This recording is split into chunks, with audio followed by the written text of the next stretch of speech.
দৃঢ়ভাবে শপথ করিয়া বলিতেছি যে আমি পবিত্রভাবে জীবন যাপন করিব এবং বিশ্বস্তভাবে আমার যাহা কিছু মন্দ ও ক্ষতিকারক থাকিব এবং সজ্ঞানে কাহাকেও কোন বিষাক্ত ওষুধ দিব না, আমি সমস্ত শক্তি দ্বারা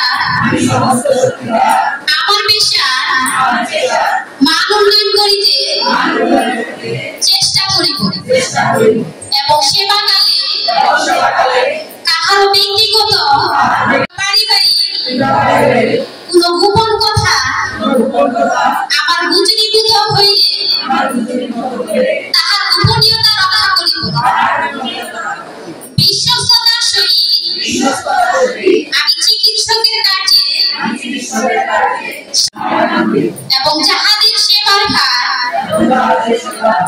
আমার উপর ন্যস্ত হইয়াছে তাহাদের মঙ্গলের জন্য নিজেকে উৎসর্গ করিব। ধন্যবাদ সবাইকে।